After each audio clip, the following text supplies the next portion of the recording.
YouTube をご覧の皆さん、三ツ矢です。今回もよろしくお願いします。今回なんですけども、今回ですね、ウィップロールオーバーの最新版の解説をしていこうと思います。このウィップロールオーバーなんですけども、いわゆるロールオーバー、こういった親指周りを回す技なんですけども、この技ができる方だったら少し練習すればすぐできるようになる、結構簡単な難易度の低い技ではあるんですけれども、こう手首全体を使ったこういった大きい動きをしますので、ナイフが結構ダイナミックに動きますので、見栄えがかなりいいです。またそれだけじゃなくて途中この 0G の動きを、こういった動きを一瞬するんですけども、この動きっていうのが後々に出てくるんですけども、ヒリックスといった技ですね。こういった技があるんですけれども、この技をやるときのこの 0G の動きですね、この動きと全く一緒の動きになっています。なのでこのウィップロールオーバーを練習すれば必然とヒリックスの練習にもなりますので、ステップアップという意味でもすごくいい技になっています。難易度もそんなに高くないと思います。見栄えはすごくいい。おまけにステップアップにつながるということですごくいい技になっていますので、ぜひ練習してみてもらったらなというふうに思います。それじゃあ解説を始めていくんですけども、この技はちなみにセーフハンドルでもバイトハンドルでもどちらのハンドルを持ってスタートしてもできるような技になっています。ただし自分の場合はこちらのバイトハンドルを持った状態からスタートする方法で解説していきます。まずこちらのウィップロールオーバーを練習する前に以前自分が解説したこともあるこのロールオーバーといった技ですね。この技ができないとそもそもこのウィップロールオーバーの練習ができませんので、まだできない方はまずこちらの動画を見てから練習してもらったらなというふうに思います。それでロールオーバーができる前提で解説を始めていきます。まずこちらの刃がついてる方についてるバイトハンドルをこのようにペングリップで持った状態からスタートします。このように振って親指がハンドルとハンドルの間に挟まれると思いますので、まず最初にこのペングリップの状態から振って回ってきたハンドルをキャッチすると、今こういう状態になっていると思いますね。次にこのハンドルをくるっと手首ごとナイフを回転させます。でハンドルを回転させるとこういう状態になると思いますので、このような状態になったら次にこのハンドルとハンドルの間に人差し指をこのように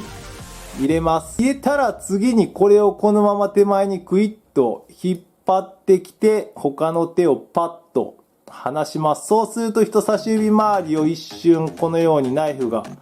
回転しますので、回転してきたこちらのハンドルを人差し指と親指でこのように捕まえます。このような状態になったら次に手首が今下を向いていると思いますが、このままグイッと上に持ち上げて手首が上を向くようにします。でこの状態になったらこのハンドルごとブレードをグイッと一回ロールオーバークイッとさせてからもう一度普通にロールオーバーですね。ハンドルとハンドルなんで親指が挟まれますので、ここを回転させてキャッチすると完成という技になっています。細かく解説をしていくんですけど、まず最初のこちらのロールオーバー、このロールオーバーについてはできる前提になってますので、ここは解説ははしょります。で次にこの状態からこのように手首をくるっと回した後、人差し指をハンドルとハンドルの間に入れてこのようにくるっと回転させる、いわゆる 0G の動きっていうものがあります。この動きっていうのは一瞬ナイフを上にふっと振り上げて、その間に指をこう回転させる必要がある技になってますので、ちょっと難易度が高いです。なのでこれをいきなり練習しようとするとナイフが多分下にポトッと落としたり、うまく回転ができなかったりっていったミスがよく出ると思います。こんな感じですね。できなかったりすると思いますので、この動きが苦手な方はまずいきなりこの地面に対して平行にナイフを回転させる練習ではなくて、まず地面に対して垂直縦方向に回す方向から練習してみてください。まず苦手な方はこのように自分に向かって縦方向ですね、垂直に回すようにして練習してみてください。こんな感じですね。このように持っている状態から手前に自分の方に振ってこのようにキャッチする、人差し指と親指でキャッチする練習をしてください。これは縦方向ですね。多分これはできると思います。縦方向ができるよってなった方は少しずつハンドルを少しずつこのように寝かしていってください。縦方向ができた方は次10度とか20度ぐらいの角度、これぐらいの角度、斜めな角度でやってみてください。でこれもまだできるよっていうことは次45度ぐらい、ほぼ半分ぐらいですね。こんな感じで綺麗な斜めぐらいの方向でやってみてください。ここら辺から少しずつ難しくなってくると思います。で斜め方向もこういう風にやってできるよ、何回やってもできるよっていう風になってた方は次じゃあ50度とか60度ぐらいっていう形で少しずつこのように水平方向に寝かしていってください。なかなかできないよっていう方は少し角度を戻して、斜めの方向からこの回す練習ですね、人差し指周りを回すっていうこの練習を続けてみてください。こんな感じですね。このように地面に対して平行にクイッと回してもキャッチできるようになったら OK になりますね。そして最後はいよいよ大詰めウィップロールオーバーの代名詞ウィップの部分ですね。このようにロールオーバーをして次に先ほど練習したこの 0G の動きですね。これが終わった後このような状態になっていると思いますけれども、ここからいよいよ無知の動き、こういったダイナミックな動き見せ場になります。これをかっこよく見せるコツであり、うまく練習するコツになるんですけれども、手首全体、手全体を使って大きく動かすことになります。このような感じでこう指先だけで軽くちっちゃくこう動かそうとすると、結構ナイフだったりが指に当たったりとかしてうまく回らなかったりしますし、何よりこう少しちっちゃく動きが見えてしまいますので、かっこよさっていうのが減ります。そういう意味で言ったら練習をするときには手首全体を使ってものすごくこのようにダイナミックに大げさに動かすぐらい、こんな感じですね。やった方がよりいいと思います。やり方なんですけども、このように人差し指周りを回ってきた後ハンドルを捕まえているので、このような状態になっていると思います。同じような動きをしてください。ぐーっと円を描くように。大きく円を描くように動かしてください。イメージとしてはこの持ってない方のハンドルですね。この先っぽにペンがついていると思って、これで斜め方向にこのようにものすごく大きな円を描くようなイメージでぐーっ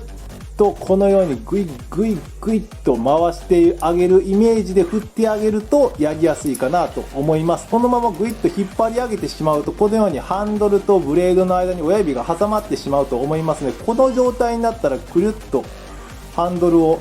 グイッとこのように回転させてあげる必要があります。ゆっくりやるとこんな感じで回ってくると思いますので、このタイミングでくるっと手首を返してもう一回回してあげるとロールオーバーになりますので、こんな感じで完成となります。大きく見せるという風なざっくりとした言い方をしてるんですけれども、指先だけで動かそうとするとどうしてもこの可動域っていうのは限界があるので、ナイフもある程度回る領域が限られてしまいます。その点手首ごと使えばかなり大きな領域を動かすことができますね。ナイフも大きく稼働することができます。この動きが苦手な方はもうこのロールオーバーしなくて結構なので、このようにハンドルを持った状態からこの振り回す動き、これだけをひたすらこのように練習してみてください。こんな感じですね。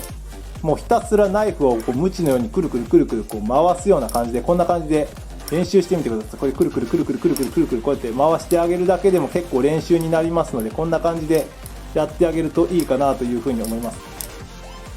はい、いかがだったでしょうか。こちらの技なんですけど、本当にロールオーバーができる方はこちらのつなぎの部分とちょっとこの手首を使ったこの動きですね、ここさえできればあとはもう基本ロールオーバーしかしてないので、すぐできるようになる技かなと思いますけれども、ダイナミックなのですごくいい技になってます。上級者になっても結構使う技になってますし、何よりハンドルをスイッチできる貴重な技なのですごく便利です。そしてヒリックスの練習にもなりますので、もうすごくいいことずくめの技になってます。ぜひ練習してみてもらったらなというふうに思います。